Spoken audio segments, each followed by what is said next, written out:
Mi nombre es Santiago Mora Martínez, soy residente de Cuidados Críticos y Medicina Intensiva.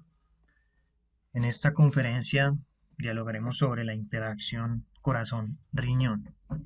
Para ello nos fundamentaremos en dos textos principales, el capítulo 109 del libro Nefrocrítico de Ronco, titulado Interferencias corazón-riñón, y un artículo publicado en el Clinical Kidney Journal en febrero del 2023 por Fuertes Keniali y colaboradores.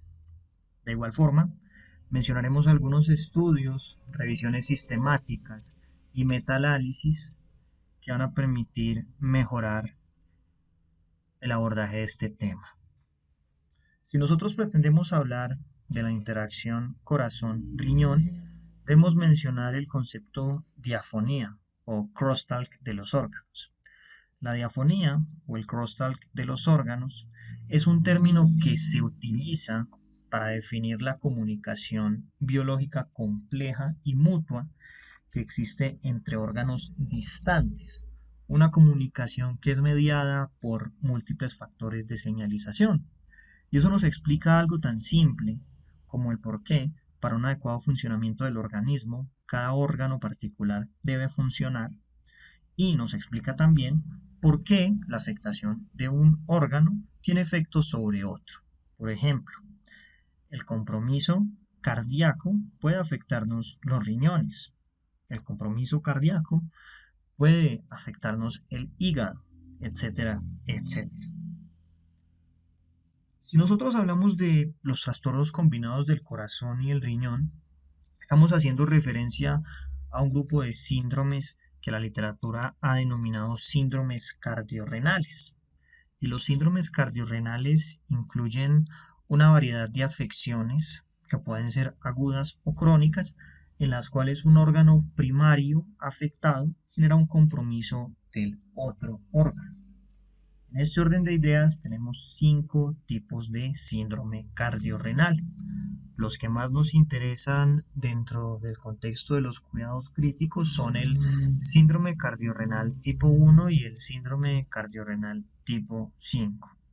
El síndrome cardiorrenal tipo 1 hace referencia a un deterioro agudo de la función cardíaca que genera un daño o una disfunción aguda del riñón. El síndrome cardiorrenal tipo 2 hace referencia a anomalías crónicas de la función cardíaca que generan compromiso renal crónico. El síndrome cardiorrenal tipo 3 hace referencia al deterioro agudo de la función renal que genera un deterioro agudo de la función cardíaca. El síndrome cardiorrenal tipo 4 hace referencia a anomalías crónicas de la función renal que generan un daño a nivel cardíaco. Y el síndrome cardiorrenal tipo 5 hace referencia a condiciones sistémicas particulares que de manera individual y simultánea ocasionan daño en el corazón y daño en el riñón. Por ejemplo, la sepsis, un choque distributivo por otra causa, un choque hipovolémico por hemorragia, un paciente gran quemado o algún proceso proinflamatorio particular que genera una gran liberación de interleuquinas y, mediante otros procesos fisiopatológicos, pueda ocasionar daño renal y daño cardíaco. Cuando nosotros hablamos del síndrome cardiorrenal en las unidades de cuidado intensivo, debemos profundizar en el síndrome cardiorrenal tipo 1, debido a que es el más frecuente.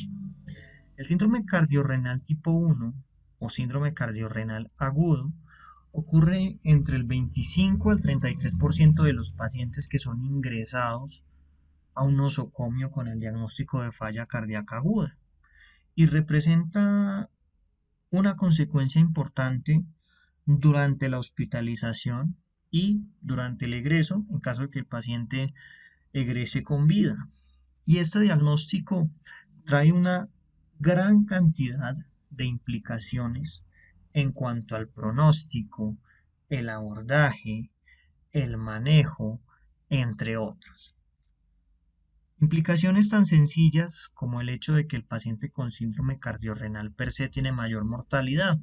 Y ocurre un fenómeno muy interesante que está descrito en la literatura y resulta un controvertido dentro de la academia, y es el hecho de que independientemente que el paciente con síndrome cardiorrenal mejore la función renal o no, su mortalidad continúa siendo elevada. De hecho, algunos estudios y algunas revisiones que discutiremos a posteriori han mostrado que incluso el mejoramiento de la función renal podría asociarse con una mayor mortalidad, lo cual resulta controvertido y, como les enuncié, genera debate dentro de la academia. Y esto puede deberse a múltiples aspectos, y es que el síndrome cardiorrenal es multifactorial. Muchos de estos pacientes antes de ingresar ya tenían una lesión renal subclínica y simplemente el daño agudo la exacerbó. Y en otras ocasiones, dependiendo del tiempo de instauración, ese síndrome cardiorrenal puede verse vinculado con compromisos hemodinámicos severos. Recuerden que este tema es extremadamente complejo debido a que existen efectos tanto directos como indirectos de la falla cardíaca que sirven como iniciadores de la disfunción renal. Y esto hace que este fenómeno sea un fenómeno multifactorial. Y en relación a la fisiopatología, podemos apreciar esta premisa de la multifactorialidad en la participación de la congestión venosa y su asociación con congestión renal, la disfunción del sistema nervioso simpático. Recordemos que el paciente con falla cardíaca tiene un aumento de las catecolaminas circulantes y la norepinefrina se ha asociado con cambios ultraestructurales, entre otros fenómenos como vasoconstricción, que median la aparición de daño renal, y otros procesos como anemia o la activación del sistema renina-angiotensina-aldosterona, siendo este un componente muy importante, principalmente por la aldosterona y la angiotensina 2. La angiotensina 2 genera vasoconstricción y además de la vasoconstricción, también se asocia con una estimulación indirecta de los fibroblastos a nivel cardíaco y a nivel renal, lo cual genera fibrosis. Por otro lado, tenemos la aldosterona, que genera la reabsorción de sodio, y este soluto, al reabsorberse por principios químicos, va a generar una mayor absorción de agua con una exacerbación de la congestión venosa, con las consecuencias que esto puede traer. El paciente con falla cardíaca también tiene alteraciones a nivel de los ejes hormonales, a nivel del eje hipotálamo-hipófisis. Son pacientes que per se tienen una mayor cantidad de cortisol circulante y son pacientes que también tienen una elevación de vasopresina. Por otro lado, también existen algunas alteraciones de la señalización de las células inmunitarias y somáticas y otras condiciones particulares que pueden generar una mayor mortalidad. Por ejemplo, el paciente con falla cardíaca es un paciente que tiene un estado de hipoperfusión continuo a nivel del sistema gastrointestinal. Y en los momentos agudos, esa hipoperfusión a nivel de los enterocitos nos puede afectar la función de barrera del enterocito, y esto se va a asociar con una translocación bacteriana y una mayor liberación de interleuquinas inflamatorias, entre otros fenómenos. Recordemos que el empeoramiento de la función renal es algo que es común en la insuficiencia cardíaca aguda, y esto lo vamos a ver más adelante cuando discutamos sobre aspectos epidemiológicos. Pero durante la falla cardíaca aguda, la variación de la creatinina es heterogénea y responde a múltiples factores. Es así que nosotros, ¿cómo podemos interpretarlo? Y esta va a ser una de las preguntas guía para esta charla. Recordemos que aunque la disfunción de un órgano puede afectar al otro, en algunas situaciones las alteraciones en los niveles de azoados o las alteraciones en los paraclínicos simplemente van a demostrar la respuesta de un riñón sano a la terapia descongestiva. Y esto lo vamos a entender a mayor profundidad cuando hablemos del DUS trial y del 3T trial. Y en otras ocasiones, realmente esa alteración, esa elevación de los azoados, sí se debe como tal a una verdadera lesión. Eso nos lleva entonces a la pregunta de cómo abordar la heterogeneidad, y eso es algo que vamos a discutir durante el transcurso de la charla. Recordemos también que el paciente que desarrolla un síndrome cardiorrenal suele tener múltiples factores predisponentes. Es un paciente que per se por su daño de bomba cardíaca tiene una predisposición a la enfermedad renal crónica y esos estados de bajo gasto se asocian con lesión renal subclínica que no puede identificarse solo con los niveles de creatinina, sino que tendría que identificarse mediante pruebas de estrés. Estos pacientes suelen tener también un aumento en las citoquinas proinflamatorias circulantes, como la interleuquina 1 y la interleuquina 6, que se han encontrado elevadas en los pacientes con síndrome cardiorrenal. Son pacientes también que tienen otros factores o patologías que tienen efectos sobre la vasculatura y también generan remodelamiento de las estructuras, diabetes mellitus, hipertensión. Son pacientes que se encuentran en estados proinflamatorios como la obesidad o que presentan caquexia y pueden tener asociado otras condiciones como la uremia, la anemia y la proteinuria con todas las consecuencias de estas mismas. Por ejemplo, en cuanto a la uremia, el paciente urémico suele tener también otros problemas asociados en células sanguíneas, como las plaquetas. Son pacientes que en general tienen trombocitopenia, no menor a 80.000, pero esa uremia puede desencadenar una trombocitopenia mayor a 80.000 con una consecuente alteración dentro de la morfología y la estructura de las mismas. Esto sobre todo en los pacientes que tienen una enfermedad renal crónica o que desarrollan un síndrome cardiorrenal crónico. En cuanto a los aspectos epidemiológicos, debemos tener en consideración que la enfermedad renal crónica se encuentra presente entre el 20 a 57% de los pacientes con insuficiencia cardíaca crónica y entre el 30 al 67% de los pacientes con una falla cardíaca aguda. Según el Heart Failure Pilot Survive, la enfermedad renal crónica es la comorbilidad más prevalente, se encuentra en hasta el 41%. Y, por otro lado, vamos a ver que los cambios en la función renal se observan usualmente en del 10 al 40% de los pacientes ingresados a un nosocomio con diagnóstico de falla cardíaca aguda. Y en ocasiones esto puede asociarse realmente con un daño renal, pero en la mayoría de las situaciones suele vincularse con una respuesta adecuada a la terapia diurética. Y hay muchos factores importantes a tener en cuenta para poder discernir un daño real de un pseudodaño, empezando por el tiempo. El tiempo es algo muy importante y esto lo identificó Takaya y colaboradores, que demostraron que la falla renal aguda que ocurría en los primeros 5 días de hospitalización se asociaba con menor mortalidad en relación a aquella que ocurría luego de 5 días. ¿Por qué? Esto tiene varias respuestas.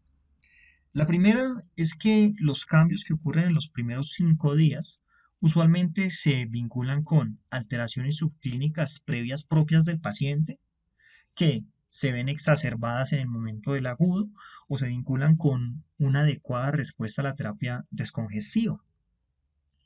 Mientras que las tardías se correlacionan con alteraciones hemodinámicas más severas. Es por eso que se asocian con una mayor mortalidad. Finalmente, también debemos mencionar que la proporción en cuanto al porcentaje de estas condiciones va a depender de varios factores. El principal es la definición que se utiliza para definir la falla renal aguda, sea CADIGO, sea Atkins, sea Rifle. Y esto, de cierta forma, nos explica por qué la epidemiología es tan variopinta dependiendo del texto que estemos empleando. Es importante que nosotros conozcamos las otras condiciones que hacen diferentes a un daño renal real de un pseudo empeoramiento de la función renal. Y esta tabla es una tabla muy interesante que es extraída del artículo de Fuertes Keniali en el Clinical Kidney Journal. Esta tabla nos resume las características del compromiso real del compromiso falso. Usualmente el paciente que tiene un pseudoempeoramiento es un que tiene una congestión severa, mientras que el paciente que tiene un verdadero empeoramiento de la función renal es un paciente que se encuentra con una redistribución de fluidos, una congestión leve y un estado de hipoperfusión. En cuanto a el curso clínico, el paciente que tiene un verdadero empeoramiento de la función renal es un paciente que tiene una congestión persistente o un empeoramiento de la congestión. Mientras que el paciente que tiene una pseudoalteración de la función renal usualmente tiene una resolución de la congestión una vez se instaura el tratamiento diurético. En cuanto a la función renal de base, cuando hablamos de verdadero empeoramiento de la función renal, el paciente suele tener cambios importantes de la creatinina y también disminuciones significativas de la filtración. Hablamos de elevaciones de la creatinina por encima del 50% en relación a la base o más de 3 miligramos decilitro, disminuciones en la filtración glomerular de más de 10, mientras que el paciente que tiene una pseudoalteración tiene pequeños cambios. En cuanto a la temporalidad, según lo que mencionamos a partir de las conclusiones de Takaya, pues traigamos a colación nuevamente que el paciente que tiene una alteración real suele ser un paciente que lleva más de 5 días ingresados en el nosocomio, mientras que la pseudoalteración menos de 4. En cuanto a la etiología del paciente que tiene una alteración real es una etiología que es multifactorial, respondiendo a factores como hipoperfusión, nefrotoxicidad, entre otros, mientras que el paciente con una pseudoalteración de la función renal suele ser un paciente que, en cuanto a su etiología, es secundaria a una congestión venosa y es secundaria a una adecuada respuesta de la terapia diurética. La terapia diurética es algo muy importante. Nos vamos a detener en ella cuando hablemos del DUS Trial y hablemos también del 3T Trial y de los subgrupos. Estos estudios son estudios relacionados con el uso de diuréticos en pacientes con falla cardíaca, que si bien el outcome primario no estaba relacionado con la función renal y con los niveles de creatinina, etcétera, etcétera, cuando nosotros revisamos los subgrupos y miramos algunos análisis post-hoc, podemos traer algunas conclusiones muy interesantes. Y en cuanto al pronóstico, claramente el pronóstico de la alteración o el compromiso renal verdadero es peor, mientras que el paciente que tiene una pseudoalteración no necesariamente va a tener un peor pronóstico, siempre y cuando reciba una adecuada terapia descongestiva. En cuanto a los puntos de corte para sospechar un verdadero empeoramiento, es interesante comparar los puntos de corte establecidos en el ADBOR y en el EMPULSE. El EMPULSE fue un estudio que se realizó para poder evaluar el efecto de un inhibidor del LSGLT2, que era la empagliflozina, en pacientes con falla cardíaca aguda que se encontraban hospitalizados. Mientras que el estudio ADBOR fue un estudio que se realizó para poder evaluar el rol de la acetazolamida en pacientes con falla cardíaca aguda descompensada que tuvieran una sobrecarga de volumen. El punto de corte del ADBOR es de más de 50%, mientras que el punto de corte del EMPULSE es una reducción sostenida de más del 40%. Fisiopatológicamente, cuando nosotros hablamos de el síndrome cardiorrenal, hacemos referencia a una entidad que tiene una fisiopatología multifactorial, que tiene factores hemodinámicos y no hemodinámicos como hipoperfusión o congestión venosa, y no hemodinámicos como activación neurohormonal, inflamación, tratamiento, estrés oxidativo, entre otros. Cada uno de estos puntos los vamos a ir desglosando a continuación. En cuanto a la hipoperfusión puede ser por bajo gasto cardíaco. Usualmente la disminución del gasto cardíaco también puede estar vinculada con hipovolemia, sobre todo si estamos hablando de una etiología prerrenal, según el entendimiento tradicional, el entendimiento clásico y antiguo que tenemos sobre la falla renal aguda, que recordemos que no es realmente tan simple como prerrenal, renal y posrenal. Bajo gasto cardíaco tiene un rol muy importante y muy interesante cuando nosotros hablamos de la fisiopatología del síndrome cardiorrenal porque se vinculan con otros factores como la activación neurohormonal. Resulta que el bajo gasto cardíaco activa el sistema renina, angiotensina, aldosterona. Y la angiotensina 2 tiene varios efectos interesantes. Primero tenemos el efecto predecible que es a nivel de los receptores AT1, que estaremos hablando de la vasoconstricción. Y segundo tendríamos otros fenómenos indirectos que ocurren debido a la estimulación indirecta que hace la angiotensina 2 sobre los fibroblastos, que se correlaciona con fibrosis a nivel del corazón y con fibrosis a nivel renal. Por otro lado tenemos la aldosterona, que la aldosterona, recordemos, genera una mayor reabsorción de sodio con la consecuente reabsorción de agua, lo cual va a perpetuar un estado de congestión venosa. La mayoría de los pacientes en los primeros 3 días tienen un escape a ese efecto de la aldosterona, pero eso es algo que no ocurre en los pacientes con falla cardíaca. Vale la pena mencionar también que la consecuente liberación de vasopresina también va a tener un efecto para poder preservar la tasa de filtración glomerular, pero a largo plazo todos estos mecanismos van a causar fibrosis, apoptosis o remodelación ventricular patológica. También puede aparecer isquemia renal asociada con la hipoperfusión y el bajo gasto. Sin embargo, estadísticamente, cuando nosotros estamos analizando a esta población, vale la pena traer a colación algo. Y es que si nosotros miramos la estadística, la prevalencia de daño renal en los pacientes con falla cardíaca con FEBI preservada o reducida es igual, a pesar de que los pacientes con falla cardíaca con una FEBI reducida, en teoría tiene una mayor hipoperfusión y tiene un gasto cardíaco menor. Pero debido a que toda la fisiopatología del síndrome cardiorrenal es de índole multifactorial, realmente en la estadística la falla cardíaca con FEBI preservado con FEBI reducida tiene una proporción igual de daño renal. A medida que vaya transcurriendo la presentación van a ir entendiendo el porqué. Mullens et al. Encontró algo muy interesante, muy correlacionado con lo que estábamos mencionando, y es que un índice cardíaco muy alto en un inicio, luego del ingreso al nosocomio, se puede asociar con el desarrollo de daño renal.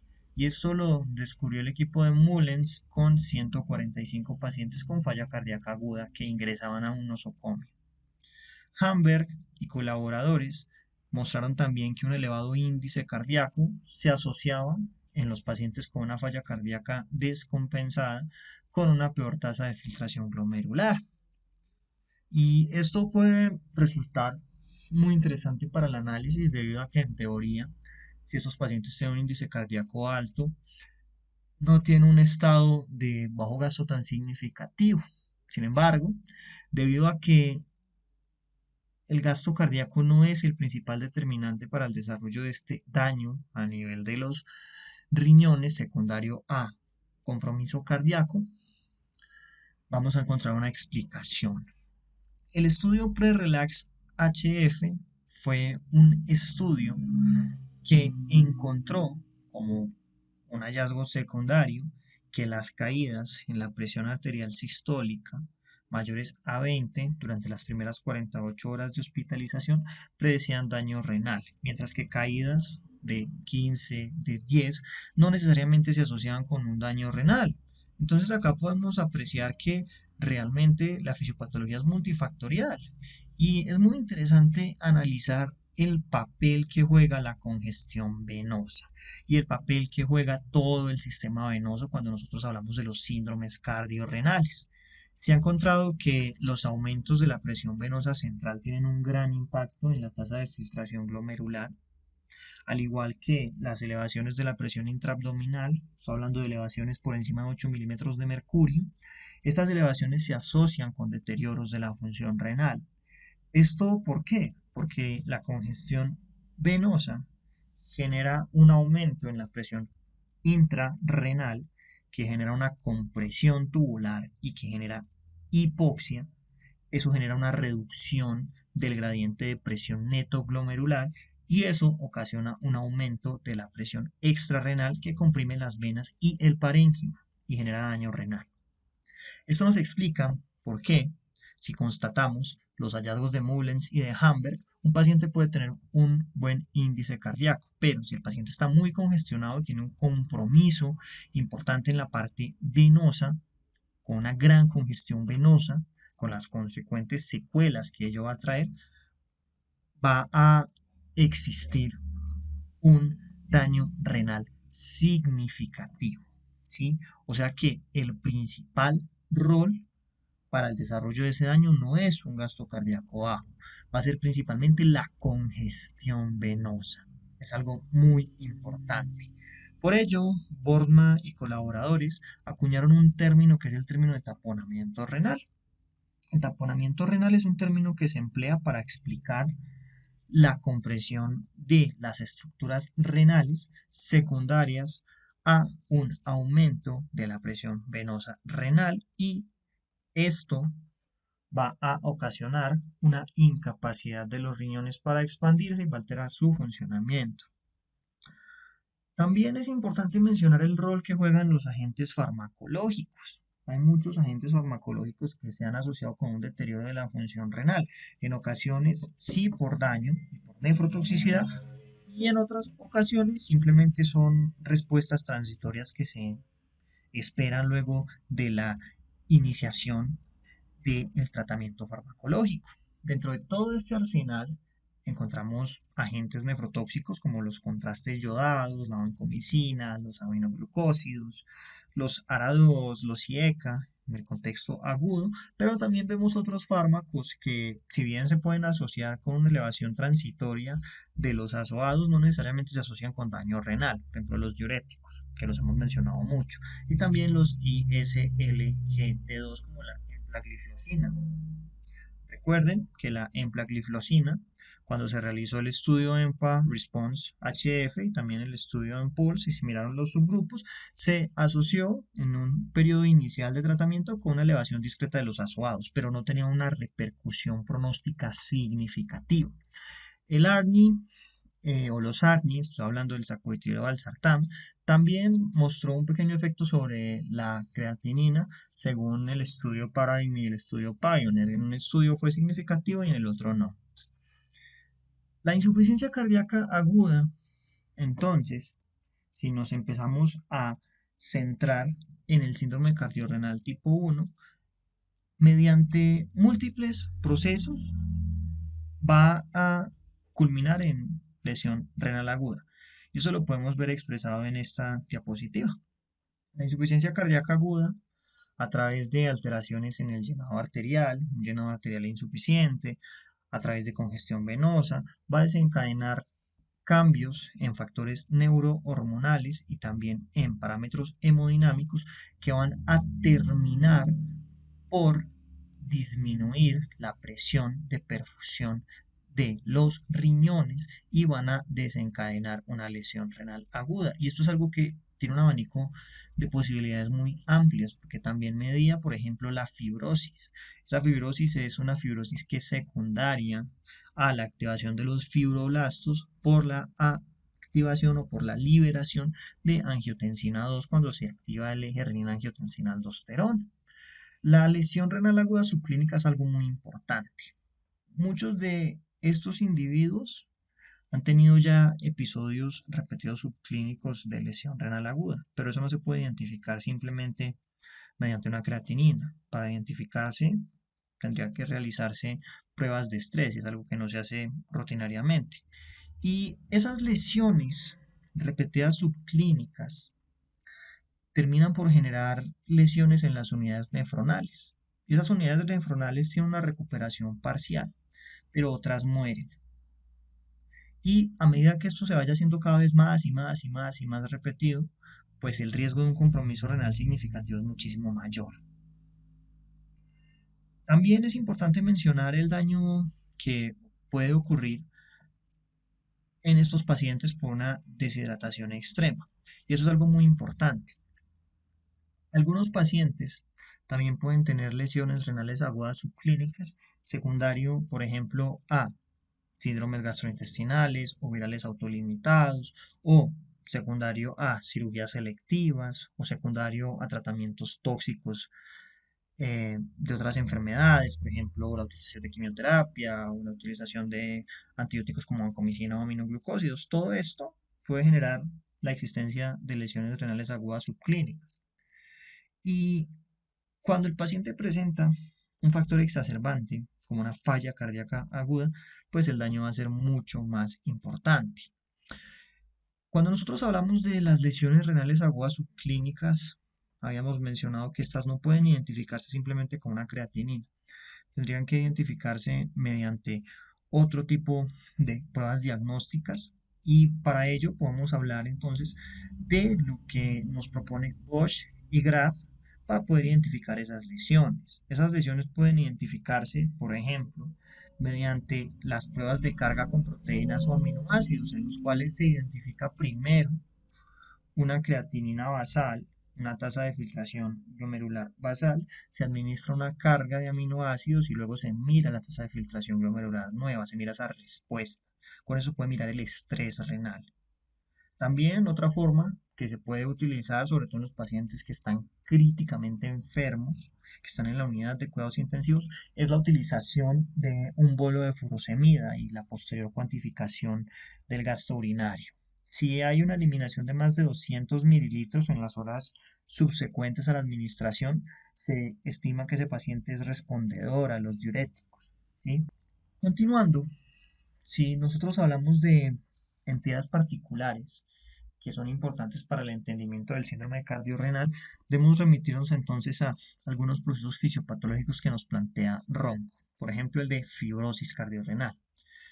Esos pacientes tienen un factor predisponente que aumenta el estrés.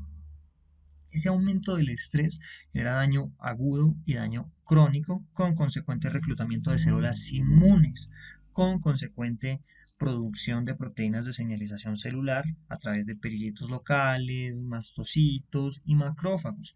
Esto nos lleva a la activación de fibroblastos y de miofibroblastos con el consecuente depósito de procolágeno y la fibrosis cardiorrenal.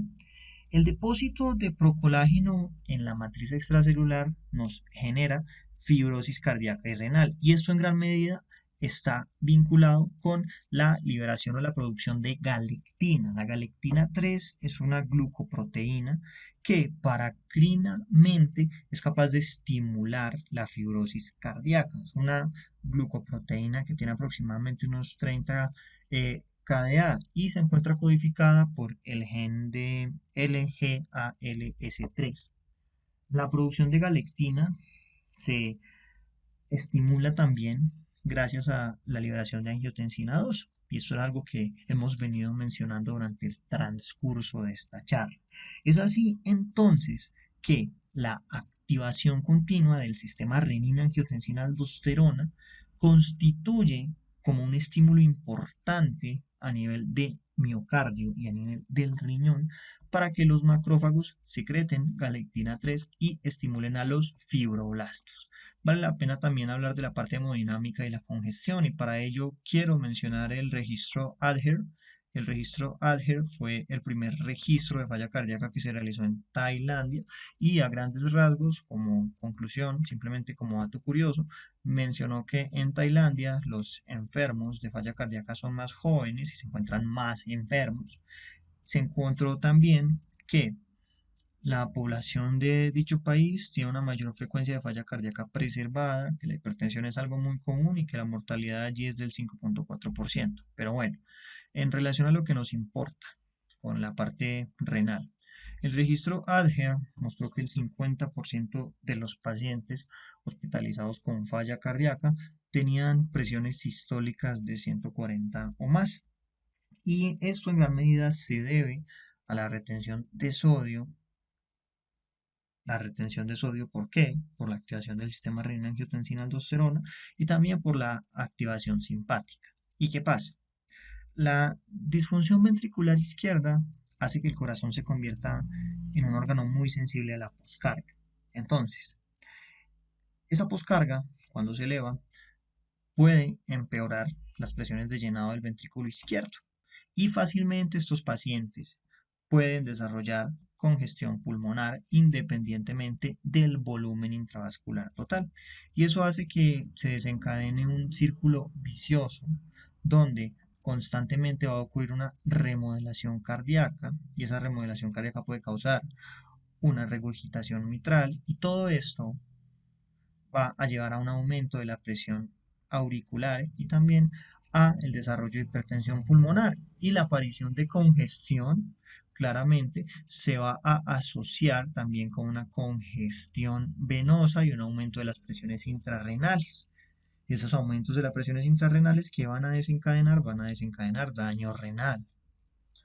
Esto se ha probado también con datos experimentales. Ya estamos hablando de que esto se identificó desde la década de 1930. El texto que vemos en pantalla fue un artículo publicado por Winton en el año 1931. Winton demostró que la elevación aislada de la presión venosa central era transmitida a las venas renales y generaba un deterioro directo de la función renal. Es así que la congestión pasiva y crónica de los riñones condiciona el desarrollo de una serie de reflejos vasculares que se van a ir atenuando con el tiempo. Y al igual que con el corazón, la congestión venosa va a ser uno de los determinantes hemodinámicos más importantes dentro del síndrome cardiorrenal. Y esa congestión venosa, esos reflejos vasculares que se van atenuando por la congestión pasiva crónica de los riñones, se van a asociar con un desarrollo más marcado de disfunción renal en el contexto de la falla cardíaca, sea esta crónica o sea esta aguda.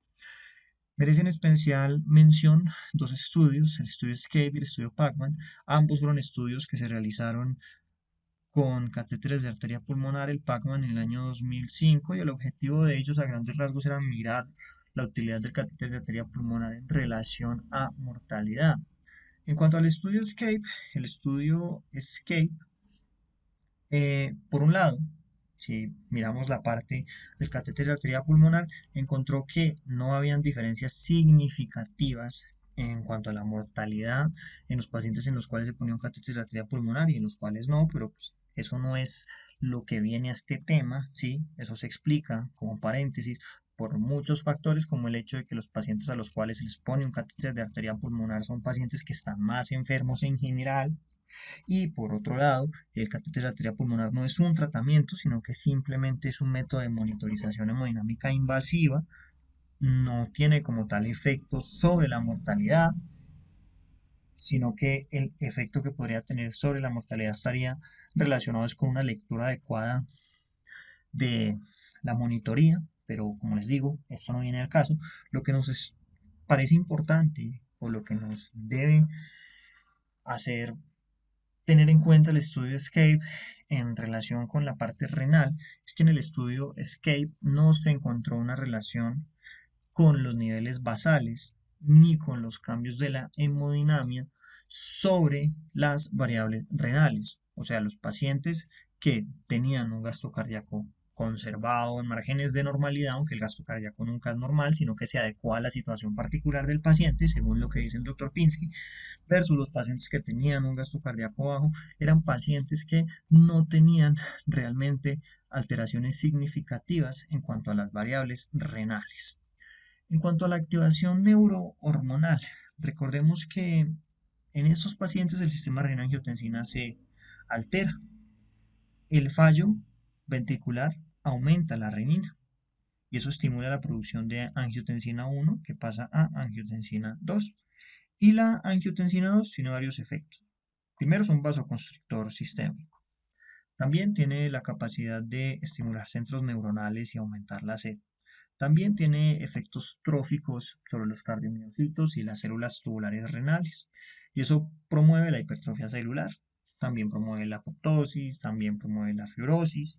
Por otro lado, la elevación de la angiotensina explica el 50% de la estimulación de la aldosterona a nivel suprarrenal y esa aldosterona aumenta la reabsorción renal de sodio, genera la retención de sodio, aumenta la reabsorción de agua y a diferencia de lo que ocurre en sujetos normales. Es que los sujetos normales hacia el tercer día tienen un escape de los efectos de la aldosterona en los pacientes con falla cardíaca. Eso no pasa. Entonces, el paciente con falla cardíaca termina desarrollando edema y congestión pulmonar y congestión renal. Hay algo muy interesante sobre la activación neurohormonal y es el genotipo de D. El genotipo de D, como comenta Ronco en el capítulo 109, es un polimorfismo que desarrolla alguna población en los cuales existen concentraciones plasmáticas y celulares más elevadas de enzima convertidora de angiotensina, por lo cual existe una mayor concentración local de angiotensina 2, por lo cual existe un mayor efecto de la angiotensina 2 cuando se activa este eje y eso se asocia con más cambios tróficos y con más efectos deleterios a nivel de la función renal. Recuerden que la angiotensina 2 estimula la secreción de galectina 3 en los macrófagos cardíacos y renales y eso estimula a los fibroblastos para producir procolágeno 1 y para producir procolágeno 3 y eso genera fibrosis. Por otro lado, también tenemos la parte de la reacción de estrés hipotálamo-hipófisis. Pasan varias cosas interesantes cuando se empiezan a desencadenar todos estos mecanismos. A nivel del núcleo paraventricular del hipotálamo, se va a estimular la liberación de arginina vasopresina. Por otro lado, también se van a estimular a nivel hipotalámico neuronas del factor liberador de corticotropina. Y si se estimulan, se va a estimular la liberación de cortisol. Voy a volver a hablar sobre la parte de la vasopresina. La vasopresina, que se había liberado a partir de estímulos osmóticos y estímulos nosmóticos, se había enseñado también que las citoquinas estimulan la liberación de vasopresina. Recuerden que la vasopresina procede de la preprovasopresina y que se libera también en conjunto con la copeptina. La vasopresina estimula los receptores V1 de la vasculatura y eso aumenta la resistencia vascular sistémica. Y a nivel de los receptores V2, a nivel del conducto colector, estimula la reabsorción de agua. Entonces va a generar también una hiponatremia dilucional, ¿sí? Pero va a exacerbar esa congestión. Si le suman a la vasopresina el efecto de la aldosterona, la cantidad de líquidos que se acumula es muchísimo mayor. También vale la pena mencionar que la vasopresina mejora el transporte de la urea en los conductos colectores de la nefrona y eso aumenta la cantidad de nitrógeno ureico en sangre y la uremia se asocia con otros efectos a nivel sistémico como la existencia de trombocitopenia, la existencia también de plaquetas disfuncionales y con alteraciones estructurales. Usualmente esa trombocitopenia nunca es menor de 80.000, pero son otras condiciones que lentamente se van sumando y se van sumando, ¿sí? También la inflamación juega un papel muy importante, al igual que la señalización inmunocelular en el desarrollo de los síndromes cardiorrenales.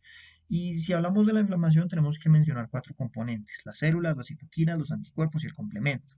En el síndrome cardiorrenal hay una inflamación de bajo grado, o sea, hay un desequilibrio entre las vías de señalización que promueven y las vías de señalización que inhiben la inflamación.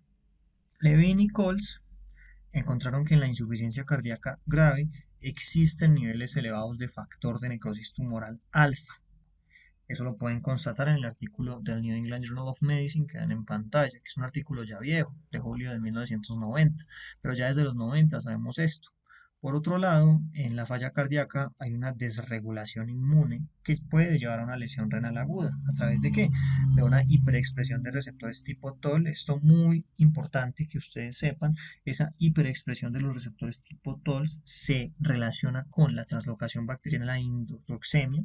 Recuerden que la endotoxemia en este contexto se genera porque el estado de hipoperfusión que genera la falla cardíaca disminuye la irrigación a nivel de los enterocitos, a nivel de toda la circulación del sistema gastrointestinal y eso disminuye la función de barrera, por lo que hay translocación bacteriana.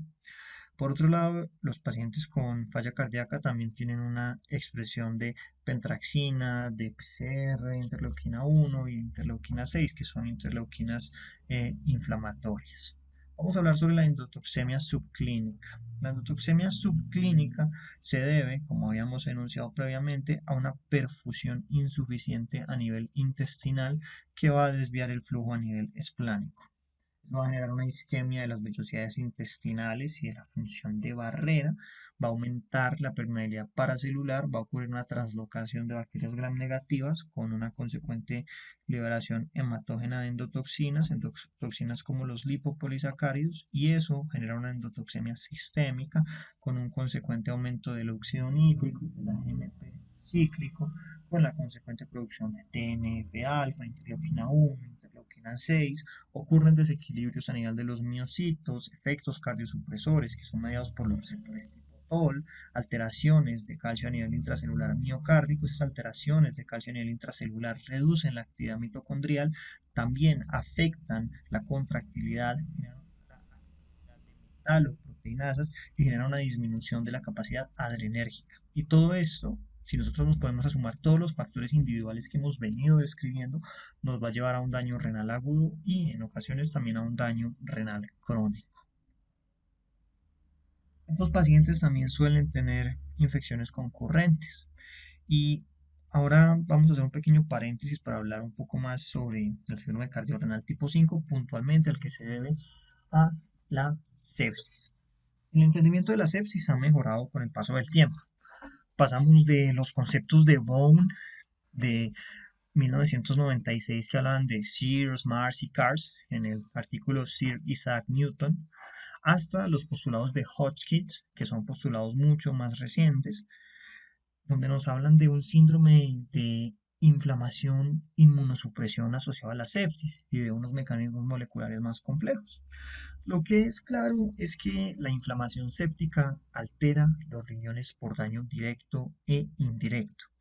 Durante la sepsis pasan varias cosas interesantes. Por ejemplo, hay una adhesión de leucocitos, hay una alteración de las uniones celulares endoteliales, hay una aparición de edema y en el paciente con falla cardíaca esto es mucho más exacerbado. Hay una reducción del suministro de oxígeno y hay una alteración entre el consumo y el transporte. Adicionalmente, durante la sepsis ocurre un daño a nivel del glucocálix. Y esto nos lleva a un concepto que es el concepto de punto J. Hay alteraciones en el punto J del glucocálix y esto desencadena el desarrollo de un síndrome de fuga capilar. Además, el paciente séptico también desarrolla leucostasis y desarrolla microtrombosis. Por otro lado, suma de todo el componente inflamatorio. Esto ya lo describía Murugan y colaboradores. El paciente séptico tiene exceso de TNF-alfa, tiene exceso de interleuquina 1, tiene exceso de interleuquina 6 y todas estas interleuquinas se asocian con daño cardíaco y daño renal. Acá podemos apreciar entonces lo que les había comentado previamente de Murugan y colaboradores, y es que la elevación de todas estas moléculas son proporcionales al daño cardíaco y al daño renal. Y también deben recordar que todos los fenómenos que ocurren en el glucocálix, como plantea Milford y Rehait en su artículo del 2019, que nos habla, entre muchas otras cosas, sobre resucitación con fluidos para preservar el glucocálix endotelial. Todos esos cambios, esas alteraciones perpetúan un ciclo de daño en el endotelio y de daño en los órganos. Ahora hablemos del rol de los diuréticos. Lo que se ha descrito en la literatura es que los médicos son reacios a prescribir diuréticos en los pacientes con falla cardíaca aguda y falla renal.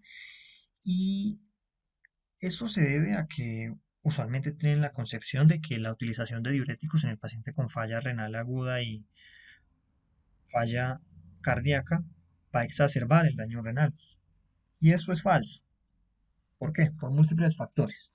Primero, usualmente la elevación de azoados en el paciente con falla cardíaca por congestión es una elevación de azoados que, si se inició la terapia con diuréticos, se debe a una respuesta favorable a la descongestión y por otro lado, el daño renal que sí nos interesa y que genera un compromiso significativo a largo plazo se debe a una nefropatía congestiva y ese es el término correcto. Miren esta apreciación del Colegio Europeo, la Sociedad Europea de Cardiología. Y es que la mayoría de los médicos, cuando ocurre una elevación de la creatinina, retiran o reducen la dosis del diurético, o sea, ignoran todas las recomendaciones de la literatura. Y es que recuerden que la elevación de los marcadores renales en este tipo de paciente no se debe a hipoperfusión. El aumento de la creatinina durante la descongestión no se asocia a daño tubular renal intrínseco, se asocia a una respuesta al tratamiento y si se suspende el diurético no se va a lograr la descongestión. Y si no se logra la descongestión, ahí sí va a ocurrir un daño renal de verdad, va a ocurrir una nefropatía congestiva. Y para ello debemos hablar de dos estudios. Primero vamos a hablar del DUST. El DUST fue un estudio que se realizó en el año 2011 con 308 pacientes, pacientes con falla cardíaca aguda, en los cuales se suministraron dosis de furosemida en infusión versus bolo cada 12 horas y se comparó qué tan equivalente era en cuanto a resultados. No se encontraron diferencias y ese era el outcome primario, pero lo que sí nos interesa es la dosis. Resulta que el DUS dividió las dosis en dosis bajas, que eran dosis equivalentes a la dosis previa oral que consumía el paciente, versus dosis altas, que eran 2.5 veces la dosis habitual del paciente. El objetivo primario fue evaluar los síntomas que tenían los pacientes, la mejoría de los síntomas. Y como les dije, no encontraron diferencias, ¿sí? No encontraron diferencias en cuanto a infusión versus bolo. Pero en cuanto a la parte renal, si nosotros nos percatamos, la media poblacional tenía unas creatininas de 1.5 más o menos 5 para el grupo de los bolos cada 12 horas y para el grupo de las infusiones continuas, para el grupo de bajas dosis y para el grupo de dosis altas. O sea, eran pacientes que tenían niveles de creatinina elevados. Los análisis post-hoc mostraron que, pese a que el empeoramiento de la función renal, que en este estudio se definió como un aumento de la creatinina de 0.3 miligramos decilitro, ocurría más en el grupo de las dosis altas. Este empeoramiento, entre comillas, de la función renal no se asociaba con peores resultados. De hecho, el grupo de dosis altas experimentaba mejores resultados. O sea que por este lado, el DUS nos muestra que la utilización de diuréticos en pacientes con síndrome cardiorrenal es segura.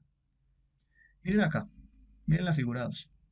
La figura 2 mira los cambios en las concentraciones de creatinina en el grupo de bolos, en el grupo continuo, bajas dosis, altas dosis. Y miren que los cambios no son estadísticamente significativos. P es de 0.45, P es de 0.21. Y es que en efecto, el efecto que ocurre a nivel de la creatinina con la administración de furosemida en estos pacientes es un efecto que es paradójico. Y es un efecto paradójico que muestra una mejoría debido a la descongestión. Inicialmente los azoados pueden elevarse, pero a medida que se vaya tratando, la congestión va a mejorar la función renal, porque es que realmente el daño renal que puede ocurrir en los síndromes cardiorrenales no se debe al diurético, como hemos dicho varias veces, se debe a una nefropatía congestiva. No obstante, se debe tener cuidado. Se debe tener cuidado en qué pacientes, en los pacientes que tengan una sobrecarga leve o ligera, porque en esa población los diuréticos sí pueden ser peligrosos. Y remítanse a la tabla que habíamos discutido previamente sobre las diferencias de el verdadero empeoramiento de la función renal versus el falso empeoramiento de la función renal. Debemos tener cuidado con los diuréticos y los pacientes con ligera sobrecarga, porque los diuréticos en ese contexto pueden producir, ahora sí, hipoperfusión marcada y daños. Bueno, quiero que hablemos ahora sobre los estudios de Núñez. Acá podemos apreciar dos trabajos de él. En el primer trabajo encontraron algo muy interesante, era que los pacientes que tenían niveles mayores de CA-125 tenían una mejor disminución de la creatinina con una terapia diurética agresiva, mientras que los pacientes con valores bajos de CA-125, la creatinina aumentaba con terapias diuréticas agresivas. Es algo interesante para que lo tengan en cuenta. Y el segundo estudio de Núñez fue un estudio que se realizó con 1.389 pacientes con falla cardíaca descompensada. Estos eran pacientes que tenían niveles altos de CA125 y BUN, y la población con niveles altos de CA125 y BUN tenían menor riesgo de mortalidad a largo término cuando recibían más de 120 miligramos día de diurético de asa, por lo cual, como factor concomitante, la guía con CA125 puede ser útil para poder guiar el tratamiento y el uso de diuréticos. Es muy útil para guiar mejor la terapia para 72 horas en este tipo de pacientes. Y se ha evidenciado que la utilización de estos dos marcadores disminuyen el desarrollo de eventos adversos a 30 días. Ahora vamos a hablar del estudio 3T Trial, que fue un estudio que se hizo en el año 2020. Fue un ensayo aleatorizado doble enmascarado con 60 pacientes con falla cardíaca congestiva que recibían terapia diurética, y estos fueron aleatorizados a furosemida más metolazona oral, furosemida más clorotiazida, furosemida más tolvaptan, y todos recibieron dosis altas de furosemida. El resultado primario fue la pérdida de peso en 48 horas, y en este estudio las dosis medias de furosemida fueron dosis de 612 más o menos 439 miligramos día, o sea que fueron dosis altas de furosemida. Y si nosotros miramos las tablas sobre las características poblacionales y los endpoints a las 48 horas, vemos que el paciente promedio del estudio tenía una creatinina de 1.9 o más, incluso de 2 o 2.1 o más. Y si miramos los cambios a las 48 horas en los distintos grupos de tratamiento, la elevación de la creatinina en general fue de 0.3 más o menos 0.3, menos en el segundo grupo, que fue de 0.5 más o menos 0.5. ¿Sí? Por lo cual, si nosotros nos ponemos a ser más minuciosos a mirar los efectos adversos que se reportan en el estudio 3D, podemos ver que la creatinina se elevó de manera significativa, que en el estudio se definió una elevación de la creatinina como significativa cuando era más de 1 miligramo de decilitro, solamente en el 13.33% de la población total del estudio. O sea que la seguridad de los diuréticos, según estos dos estudios, es buena. Debemos utilizar diuréticos en los pacientes que están congestivos. Obviamente debemos mirar más factores. ¿Cuáles son otras condiciones que debemos tener en cuenta en cuanto a los pacientes con síndrome cardiorrenal?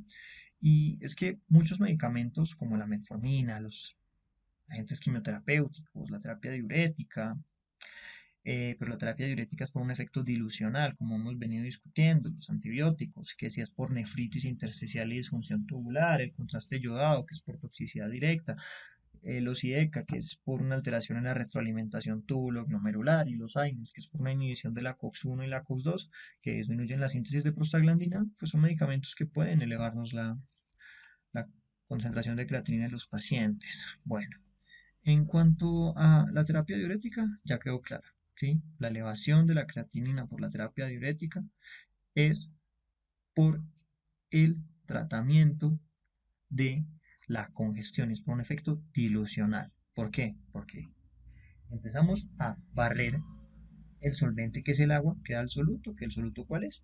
La creatinina, ¿sí? Entonces, ¿realmente son tan nefrotóxicos? No. Por último, tenemos el estrés oxidativo, antes de que hablemos ya de los mecanismos contrarreguladores, del pronóstico y finalicemos. Resulta que la disfunción celular, la lesión tisular, la insuficiencia orgánica, todo esto lleva el mismo camino, lleva a la liberación de especies reactivas de oxígeno. Esa liberación de especies reactivas de oxígeno se explica por una reacción química que se explica mediante las ecuaciones que vemos en pantalla, que son las reacciones de Fenton y las ecuaciones de Haber-Weiss. ¿Qué pasa? Se cree que el hierro lábil de la célula va a ser el principal estímulo del estrés oxidativo. El hierro lábil mal ligado que se libera en los pacientes con cardiopatía isquémica aguda y lesión renal parece vincularse con todos estos mecanismos de estrés oxidativo. ¿Pero por qué? ¿Qué es lo que hace el hierro? Resulta que estas reacciones liberan peróxido de hidrógeno y generan radicales hidroxilo. Y cuando el hierro pasa de óxido de hierro, que es el FeO2 que vemos aquí en pantalla, a Fe3, que es trióxido de hierro, al parecer en estas reacciones se liberan radicales libres. Se libera peróxido de hidrógeno y se libera hidroxilo. Em, ¿Y qué puede hacer el organismo ante todos estos problemas fisiopatológicos? El organismo tiene algunos mecanismos contrarreguladores para defenderse. Por ejemplo, el cardiomiocito puede producir péptidos natriuréticos para vasodilatar y para promover la diuresis para poder contrarrestar esa congestión. También eh, los péptidos natriuréticos pueden actuar en los receptores de los péptidos natriuréticos y a nivel de los túbulos renales, activando GMP cíclico para poder reducir la reabsorción de sodio. El riñón también puede producir proteínas contrarreguladores para reducir la lesión, como la lipocalina asociada a la gelatinasa de neutrófilos o la siderocalina. La siderocalina es un agente antibacteriano que sirve como quelante para evitar que las bacterias adquieran hierro y también permite reducir un poco esas reacciones de estrés oxidativo. Quiero mencionar este metaanálisis que se hizo con 28 estudios que dejó una clara asociación entre el deterioro de la función renal y una mayor mortalidad a largo plazo. Y todo esto nos lleva a concluir que el síndrome cardiorrenal es un síndrome que tiene un pronóstico sombrío. Y como habíamos mencionado en un inicio de la charla, algunos autores han evidenciado que la mejoría de la función renal paradójicamente se asociaba con una mayor mortalidad. Esto lo mostró Belhuis, que Belhuis planteó la hipótesis de que este hallazgo se debía a que los estudios anteriores no consideraban las diferencias interindividuales en la función renal. Sin embargo, cuando él quiso corroborarlo, se dio cuenta que no habían realmente diferencias en la mortalidad entre los pacientes que recuperaban la función renal y los pacientes que continuaban con una función renal disminuida. ¿Sí?